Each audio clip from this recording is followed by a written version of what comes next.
नमस्कार दोस्तों, मैं रजनीश कुमार एक बार फिर से आप सभी का स्वागत करता हूं अपने YouTube channel study with Rajnish में। दोस्तों, जैसा कि आप सभी जानते हैं, मैं प्रतिदिन भारत के भूगोल से वीडियोज अपलोड करता हूं और इसी कड़ी में आज मैं एक नई वीडियो के साथ आया हूं। पिछले वीडियो में हम लोगों ने भारत के प्रायद्वीपीय संरचना के बारे में काफी विस्तार से बात की।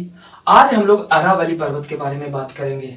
अरावली पर्वत प्रायद्वीपीय संरचना का ही एक भाग है जो प्रायद्वीपीय पठार के उत्तर पश्चिम सिरे पर स्थित है। तो चलिए दोस्तों, आज हम लोग अरावली पर्वत के बारे में बात करेंगे। आप हेडिंग दे दें अरावली पर्वत। आइए अरावली पर्वत पे काफी विस्तार से हम लोग बात करेंगे। सबसे पहला पॉइंट लिखिए आप कि अरावली पर्वत प्राचीनतम मुर्दार पर्वत है जो वर्तमान समय में अपशिष्ट पर्वत का रूप ले चुका है। अरावली पर्वत प्राचीनतम मुर्दार पर्वत है जो वर्तमान समय में अपशिष्ट पर्वत का रूप ले चुका है। दोस्तों, वर्तमान समय में बहुत सारे मुर्दार पर्वत हैं, लेकिन इन सभी मुर्दार पर्वतों में सबसे प्राचीन कौन है? तो अरावली पर्वत है। और जो प्राचीनतम मुर्दार पर्वत थे, जो भी विश्व में प्राचीनतम मुर्दार पर्वत थे, वो वर्तमान समय में अवशिष्ट पर्वत के उदाहरण हो चुके हैं। अवशिष्ट पर्वत यानी कि कट छट कर बचा हुआ पर्वत। समझ पा रहे हैं बात को? ठीक है, आगे बढ़ते हैं। देखिए, हमने कहा कि यह प्राचीनतम मुर्दार पर्वत है और अगर आप पढ़ेंगे जियोलॉजिकल टाइम पीरियड को अगर देखेंगे तो आपको पता चलेगा कि सबसे पहले जो महाकल्प था वो एजोइक युग था। सबसे पहले जो युग था वो एजोइक युग था। तो देखिए यहाँ पे इसकी उत्पत्ति एजोइक युग में हुआ था।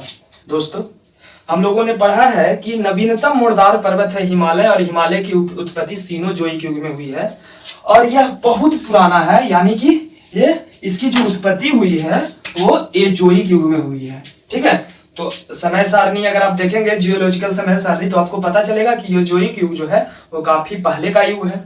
आगे बात करेंगे, इसमें ढालवार क्रम की चट्टानें पाई जाती है। हम लोगों ने जब भारत की भूगर्भिक चट्टानों के बारे में बात की थी, अब अगर आप वो वीडियो देखे हैं तो अच्छी बात है, अगर नहीं देखे हैं तो मैं उसका लिंक डिस्क्रिप्शन में दे दूंगा, आप जाके देखेंगे। हम लोगों ने ढालवार क्रम के बारे में यह पढ़ा था कि ढालवार क्रम की चट्टानों की खोज सबसे पहले कर्नाटक के धारवाड़ जिले में हुई थी और उसी के नाम पर इन चट्टानों को धारवाड़ क्रम का चट्टान कहा गया है। धारवाड़ क्रम का चट्टान का विस्तार जो है वो कर्नाटक के 3 जिले में है, बेलारी, शिमोगा और धारवाड़।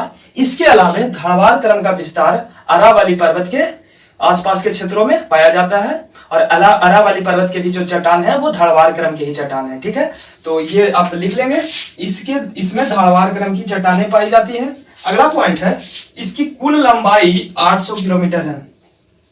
अरावली पर्वत की कुल लंबाई की बात की जाए तो यह 800 किलोमीटर है, जो उत्तर पूर्व, ऐसे देखिए, अगर यहाँ पे हम बताने का कोशिश करें तो उत्तर पूर्व से दक्षिण पश्चिम दिशा में फैला हुआ है।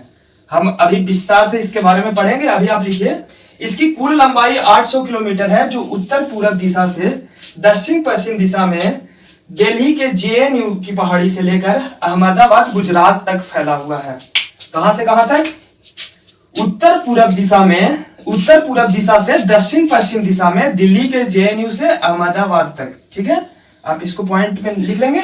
आगे है, इसे 3 वर्गों में विभाजित किया गया है। दोस्तों, यहाँ पे मैं बताते चलूं कि अरावली पर्वत को 3 भागों में बांटा गया है। यह भी कह सकते हैं इसकी 3 श्रेणियां हैं या इसके अंतर्गत 3 पहाड़ियां आती है। पहला है जरगा की पहाड़ी। ये जो है पहला, दूसरा और तीसरा, ये है दक्षिण पश्चिम दिशा से उत्तर पूर्व दिशा की ओर। पहला है जरगा की पहाड़ी, दूसरा है हर्षनाथ की पहाड़ी और तीसरा है दिल्ली रिज या दिल्ली की पहाड़ी। ठीक है, तो ये सारे जो पार्ट है वो किसके पार्ट है? अरावली पर्वत के पार्ट है। ठीक है, आगे है, इसकी सर्वोच्च चोटी गुरु शिखर है। हम लोगों ने पढ़ा भी है कि गुरु शिखर अरावली पर्वत की सर्वोच्च चोटी है और इसकी ऊंचाई 1722 मीटर है। आप एक काफी इंपॉर्टेंट पॉइंट है, आप इसको याद रखेंगे कि गुरु शिखर की ऊंचाई कितनी है। अगला पॉइंट है, अरावली पर्वत का सर्वाधिक विस्तार जो है वो राजस्थान में है। आपसे पूछ सकता है अरावली पर्वत का सर्वाधिक विस्तार कहाँ है? तो राजस्थान में है। आगे हम लोग पढ़ेंगे कि अरावली पर्वत का विस्तार 3 राज्यों में है। पहला हो गया आपका, अगर दक्षिण पश्चिम से उत्तर पूर्व की ओर बढ़ेंगे तो पहला आपका हो गया गुजरात, दूसरा राजस्थान और तीसरा उत्तर प्रदेश और हरियाणा के दिल्ली क्षेत्रों में। ठीक है, तो दोस्तों चलिए अब हम लोग अरावली पर्वत के तीनों श्रेणियां हैं या तीनों पहाड़ी है उनके बारे में बात करेंगे। आप हेडिंग दे दें जरगा की पहाड़ी। अब हम लोग जरगा पहाड़ी की बात करेंगे। आप हेडिंग दे देंगे जरगा की पहाड़ी। पहला पॉइंट लिखे, इसका विस्तार गुजरात में हिम्मतनगर से लेकर राजस्थान में उदयपुर तक है। जरगा पहाड़ी का जो विस्तार है गुजरात में हिम्मतनगर से लेकर राजस्थान में उदयपुर तक है। तो क्लियर हुआ कि जरगा पहाड़ी का विस्तार किन दो राज्यों में है, तो राजस्थान और गुजरात। ठीक है। अगला पॉइंट है, इसकी सर्वोच्च चोटी गुरु शिखर है। अरावली पर्वत की सर्वोच्च चोटी जो है गुरु शिखर है और वह किसके अंतर्गत है, तो जरगा पहाड़ी के अंतर्गत है। समझ पा रहे हैं, गुरु शिखर किसके अंतर्गत है, तो जरगा पहाड़ी के अंतर्गत है और इसकी जो ऊंचाई है वो 1722 मीटर है। आगे देखिए, यह हिमालय और नीलगिरी घाट के बीच की सर्वोच्च चोटी है। यहाँ पे समझने का प्रयास करिएगा। आप देख रहे होंगे, अगर हम इसे भारत माने तो भारत के उत्तर का जो पर्वतीय प्रदेश है उसके अंतर्गत हिमालय और ट्रांस हिमालय आता है। तो ट्रांस हिमालय और दक्षिण में हम लोगों ने पढ़ा था कि पश्चिमी घाट और पूर्वी घाट पर्वत आके एक पर्वतीय घाट के पास मिलती है। उस पर्वतीय घाट को हम लोग क्या कहते हैं, नीलगिरी घाट कहते हैं। ठीक है। तो नीलगिरी घाट और हिमालय पर्वत के बीच की जितने भी पर्वत श्रेणियां हैं उनमें जो सबसे ऊंची पर्वत चोटी है वो कौन है, गुरु शिखर है। देखिए यही बात लिखा हुआ है कि यह हिमालय और नीलगिरी घाट के बीच की सर्वोच्च चोटी है। और देखिए इसमें एक पॉइंट और ऐड कर लीजिएगा कि यह राजस्थान की भी सर्वोच्च चोटी है। अगर आप कभी राजस्थान पीसीएस दिए तो आपके लिए ये काफी लाभदायक हो सकता है। यह राजस्थान की भी सर्वोच्च चोटी है। आगे बढ़ते हैं। देखिए, गुरु शिखर माउंट आबू में है जो राजस्थान का एकमात्र हिल स्टेशन है। आपसे पूछा जा सकता है कि गुरु शिखर जो अरावली पर्वत की सर्वोच्च चोटी है वो राजस्थान में कहाँ है, तो माउंट आबू में है और माउंट आबू राजस्थान का एकमात्र हिल स्टेशन है। क्लियर है। चलिए आगे बढ़ते हैं। कह रहा है अगला पॉइंट है कि यह अरावली की सबसे ऊंची पहाड़ी है। देखिए दोस्तों, यहाँ पे हमने अरावली की तीनों पहाड़ियों को दिखाया है। सबसे दक्षिण में जरगा, फिर हर्षनाथ, फिर दिल्ली पहाड़ी। तो इन तीनों में सबसे जो ऊंची पहाड़ी है वो जरगा पहाड़ी है। ठीक है। तो जरगा पहाड़ी। आगे बढ़ते हैं। देखिए अगला पॉइंट है, बनास नदी जरगा के पश्चिमी भाग से निकलती है। यहाँ पे देखिए दोस्तों, हमने दिखाने का प्रयास किया है, ये जरगा पहाड़ी है और जरगा पहाड़ी के पश्चिमी भाग से बनास नदी निकलती है और पूर्वी भाग में पूरब की ओर मुड़ कर क्या करती है कि जाके चंबल नदी से मिल जाती है। यहाँ पे एक प्रश्न यह भी बनता है कि बनास नदी किसकी सहायक है, तो चंबल नदी की। और चंबल नदी किसकी सहायक है, तो यमुना नदी की। और यमुना नदी किसकी सहायक है, तो गंगा नदी की। ठीक है। चलिए आगे बढ़ते हैं। अगला पॉइंट है, राजस्थान में है एक पिपली घाट दर्रा। पिपली घाट दर्रा राजस्थान में है जो किस पहाड़ी के अंतर्गत है, तो जरगा पहाड़ी के अंतर्गत। तो इतनी बातें हम लोगों ने जरगा पहाड़ी के अंतर्गत देखी। अब हम लोग हर्षनाथ की पहाड़ी को देखेंगे। देखिए हर्षनाथ की पहाड़ी जो है वो हमने बताया अभी कि जरगा पहाड़ी हिम्मतनगर से उदयपुर तक है और हर्षनाथ की पहाड़ी उदयपुर से लेकर अलवर तक है। उदयपुर और अलवर दोनों राजस्थान में है। तो इससे पता चलता है कि हर्षनाथ की जो पहाड़ी है वो राजस्थान में ही है। इसके अलावा हर्षनाथ की पहाड़ी का राजस्थान से बाहर कहीं विस्तार नहीं है। ठीक है। तो आप इसको लिखिए कि यह हर्षनाथ की पहाड़ी, हेडिंग दे और लिखिए यह उदयपुर से लेकर अलवर तक फैला हुआ है। यह उदयपुर से लेकर अलवर तक फैला हुआ है। अगला पॉइंट है, देखिए यहाँ पे ध्यान दीजिएगा, राजस्थान में हर्षनाथ पहाड़ी को अजमेर के पास खमनौर श्रेणी कहा गया है। खमनौर पहाड़ी कहा गया है। ठीक है। और खमनौर पहाड़ी के पश्चिमी भाग, देखिए मान लेते हैं यहाँ पे अजमेर है और अजमेर के पास इसे खमनौर पहाड़ी कहा गया है और खमनौर पहाड़ी के पश्चिमी भाग से एक नदी निकलती है। उस नदी का नाम है लूनी नदी। ठीक है। देखिए अजमेर के निकट खमनौर श्रेणी कहलाता है कौन, हर्षनाथ की पहाड़ी, जिसके पश्चिमी भाग से लूनी नदी निकलती है। यहाँ तक कोई दिक्कत नहीं है। आपसे प्रश्न पूछे जा सकते हैं कि लूनी नदी किस पहाड़ी से निकलती है, या जो ऐसे भी पूछा जा सकता है कि खमनौर पहाड़ी किस पर्वत के अंतर्गत है। ठीक है। तो आपका जवाब होगा अरावली पर्वत के अंतर्गत है और अरावली पर्वत के हर्षनाथ पहाड़ी में है। ठीक है।